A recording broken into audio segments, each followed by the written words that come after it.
Assalamualaikum warahmatullahi wabarakatuh. Kami dari kelompok 1 ingin mempresentasikan hasil diskusi kami, yaitu tentang permasalahan ekonomi klasik yang beranggotakan Darias, Danardi Alsyambana, Anjira Mega, Nurfadela Bahari, Giovanni Angelin, Hasmoliana. ekonomi klasik secara umum dianggap sebagai aliran pertama dalam sejarah pemikiran ekonomi. Pemikir dan pengembang utama aliran ini antara lain adalah Adam Smith, Jean-Baptiste Dessay, David Ricardo, Thomas Malthus, dan John Stuart Mill. The Wealth of Nations karya Adam Smith pada tahun 1776 dianggap sebagai penanda dimulainya era ekonomi klasik. Aliran ini mengemuka hingga pertengahan abad ke-19 dan kemudian digantikan oleh ekonomi neoklasik yang lahir di Britania Raya pada tahun 1870-an. Definisi ekonomi klasik diperdebatkan oleh sejumlah pakar, terutama pada periode 1830-an sampai 70-an, dan keberlanjutannya ke ekonomi neoklasik. Istilah ekonomi klasik awalnya dicetuskan oleh Karl Marx untuk merujuk pada ekonomi Ricardian sampai aliran ekonomi yang dikembangkan oleh David Ricardo dan James Mill serta pendahulunya.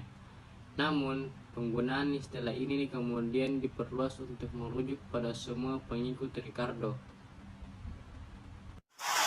Masalah ekonomi klasik adalah masalah yang menyangkut siklus ekonomi yang lebih sederhana seperti produksi, distribusi, dan konsumsi atas barang yang dihasilkan. Siklus ekonomi tersebut berubah seiring dengan perkembangan zaman. Inti dari masalah peluang ekonomi klasik adalah bagaimana caranya mencapai kemakmuran masyarakat atau negara. Kemakmuran berarti terpenuhinya kebutuhan akan barang dan jasa.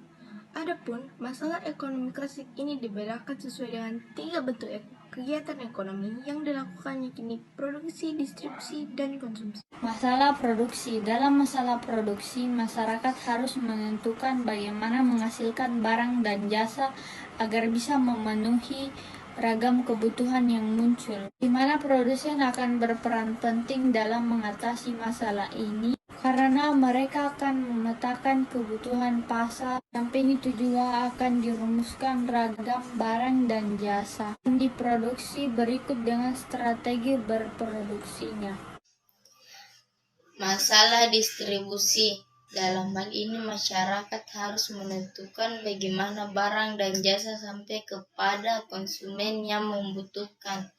Distributor atau penyalur berperan penting dalam mengatasi masalah ini lantaran akan memutuskan strategi paling efisien agar barang dan jasa sampai ke konsumen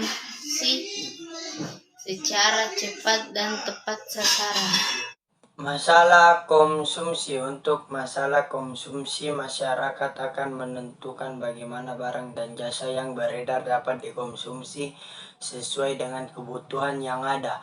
Konsumen berperan penting dalam mengatasi masalah ini karena akan memutuskan apakah barang dan jasa yang tersedia memang dibutuhkan dan dapat dijangkau oleh warga yang memang membutuhkan. Sekian dari saya, terima kasih.